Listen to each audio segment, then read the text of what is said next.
Hi, and welcome to another edition of The Grid. Wow, we're already week 6, Ray. I'm Mike Forman. This is Ray Castillo, and we're getting right into it. This is a big bye week for a lot of our teams. We don't have as many games this week because starting next week, virtually everybody will be in district play. I think our couple of private schools won't be, but pretty much everyone else will be in district play. So we're getting down to cases now. This we do have some non-district games and some district games and some big district games this week, Ray. Let's start looking at District 15 5A Division 1, where last week East got its second consecutive win, and West took it on the chin in the fourth quarter from Corpus Christi Miller. This week, East will be back at home. They play the King Mustangs.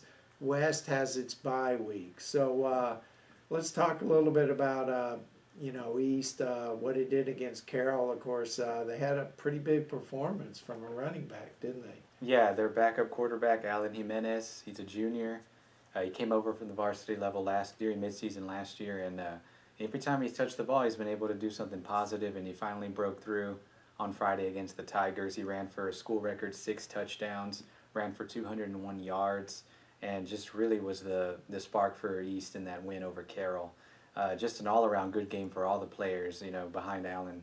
It was just a much-needed win, too, for East after, starting to a slow start to the season. Now they find themselves 2-1 in district. But going back to the game, it was a big breakout game for Allen, like we mentioned, for East.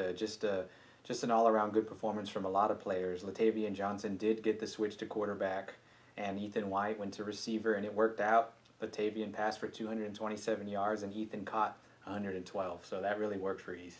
Yeah, and of course this week King has struggled. It does have one district win. It kind of upset Ray, but it's homecoming week for the Titans, which I know they're talking about. But this is another game that if East does what it's supposed to do, it should win. Right, they're like in the same boat as they were last year, going in against. They had just same schedule, just obviously different. Where they're playing now, but they defeated King last year. They're hoping to do that again, and that sets them up for a big game the following week against Flower Bluff. I know they don't want to overlook King.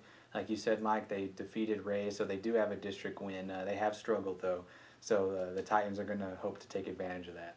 Right, and another team playing a big district game will be down in Port Lavaca, where the Calhoun Sand Crabs take on the Alice Coyotes. And boy, both Calhoun and Alice had big wins in their district openers. I know, of course, that you covered the Calhoun game, where despite the power failure and the lights going out, Calhoun took care of GP. Right. And meanwhile, Alice had another big win for itself. I mean, it put 50 points on the board. So the Coyotes got off to a good start in district as well. So this is a game that's going to be interesting because Alice likes to throw the ball around a little bit. I know its quarterback has passed for I think it's 1,100 yards. So they're going to be a test for the Calhoun secondary. Meanwhile, Calhoun will go with its option offense. Boy, again, you saw last week again where Connor Kessler and Steve Johnson put up big rushing numbers. They sure did. They combined for 6 touchdowns. They rushed for a combined 500 plus yards.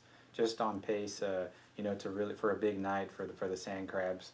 Unfortunately, there was that power outage, like you said. It lasted 2 hours. The game was 5 hours. But in the end, Calhoun was happy to get the win. They did put up 56 points, but they would have liked to have played better defensively, and they're going to have to against Alice. Yeah, and the reason this is a big game is because Cal Allen is in a situation where it'll probably win its game, and Southside has a good chance to win.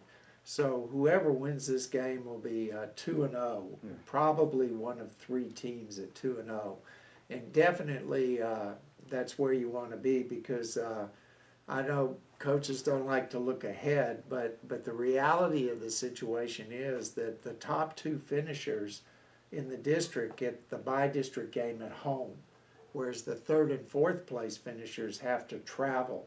And that can be a big deal, as Calhoun saw last year. It was in a crazy shootout for that by-district game, which it ended up winning by 1 point, I believe. Right. And so Calhoun would love to be in a situation where it gets an opponent, to come to Port Lavaca, because we all know how strong the Sand Crabs are at home. They're tough to beat in Sand Crab Stadium. So that'll be a big game. And another team that is actually going to get to play a game this week is the St. Joseph Flyers. The Flyers, boy, they've had some tough luck the last couple of weeks. They had their game against Houston Christian. That was, of course, the weather, knocked that game out. Then they're turning around, getting ready to go to Hallettsville to play Sacred Heart. Sacred Heart forfeits that game because it had some injuries.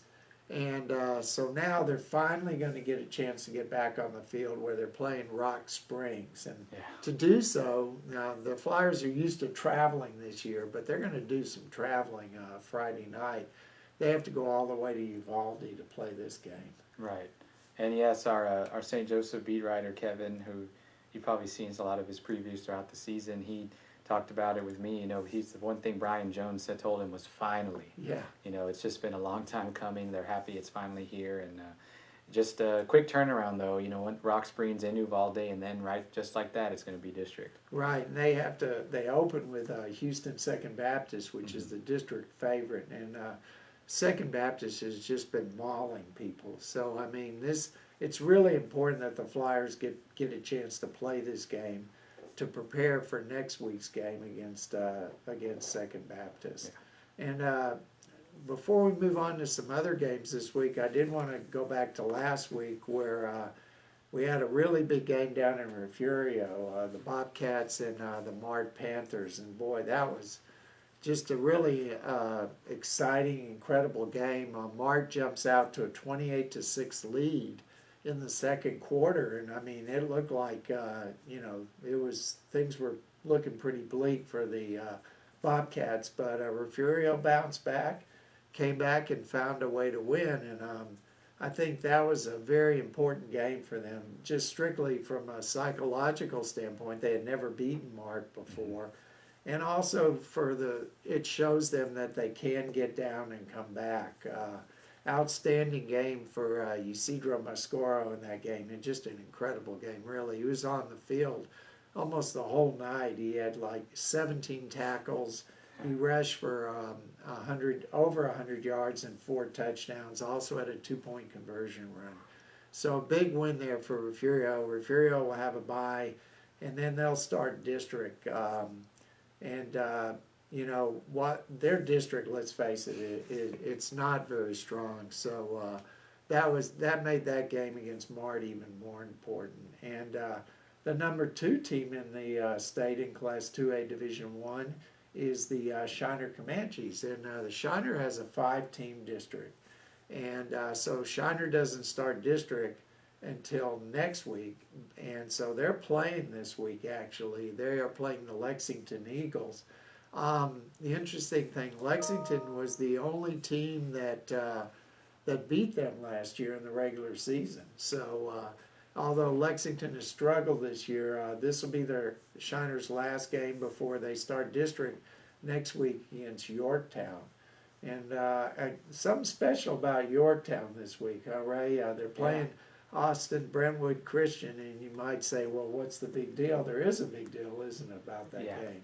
Yes, John David Caffey, the Yorktown coach, is going to get to coach against his dad. Right. So that's not something you see every day. So, that's pretty exciting for him. I know we'll be out there covering that and having some video of that as well. So you don't want to miss that when we interview father and son. Right. And Stan Caffey has been a long-time coach, and it's kind of funny when I found out he was John David's dad is they were in the district. I believe it was either with St. Joseph or St. Paul. I think it was St. Paul. And I had to call him for score. And I told John David, I said, the coach's their name is Caffey. Is he any relation to you? And he goes, yeah, that's my dad. Nice. So, that'll be a neat experience, I think. I kind of wonder about how Stan's wife and John David's mom will feel about that. She's probably going to have to be neutral in that game because it'll be an interesting situation. But Tyler Tyree will be out there, and that'll be fun for, I think, father and son to kind of get together and to do something. And we also have a game out here in Bloomington. Ganato's coming to Bloomington. Ganato 3-1, getting off to a pretty good start. Bloomington's still trying to get that district win. They're going to have a tough task against Ganato, I think. Oh yeah, and you look at Bloomington. Despite the rough start, that's back-to-back wins in non-district. I know it might sound like not the pleasant thing to hear, but I mean them scoring. They were able to score 25 points against Schulenburg, and for the program that was really positive. So. We'll see if Bloomington can do it, though. It's going to be tough, though, against Ganato. And we do have a big game with a couple of 5-0 teams going actually against each other, and that's Weimar and Flatonia up in Flatonia. Flatonia's actually ranked. He moved in at number 9 last week, moved up to number 8 this week after a win over Yorktown, actually. That should be an interesting game. These teams play each other quite frequently. They're not that far apart. They're big baseball rivals. Both of them have had a lot of success in baseball with state championships. But they're having great years in football, and that should be a really good game because it'll be also a good gauge, I think, because actually Flatonia goes into district against Burton next week, and Weimar is about 2 or 3 weeks away from playing Shiner. So we're going to get a gauge of how strong these teams are this week when they go head-to-head.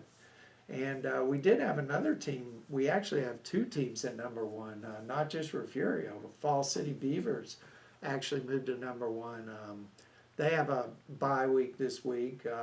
They've had 1 loss against Poth, which is a bigger team, but it seems like Falls City's starting to figure it out. I mean, they put up a lot of points the last couple of weeks, and they go into district next week against La Pryor, so I'm sure that's what they're working on this week too. Yeah, Coach Hart's doing a great job with the Beavers. They made that big playoff push last year. They're motivated to try to do it again this year. And one other game I wanted to mention, Tidehaven and East Bernard. East Bernard number 2 in the state.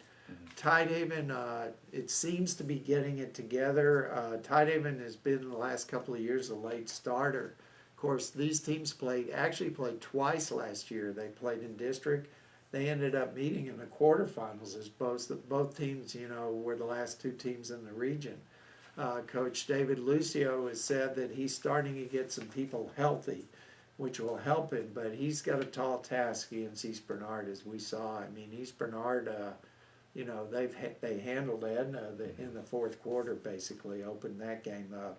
So, but Lucio led Tidehaven to a win over East Bernard, not last season, but the season before last, and that was like their first win over East Bernard in like 15 years. Yeah.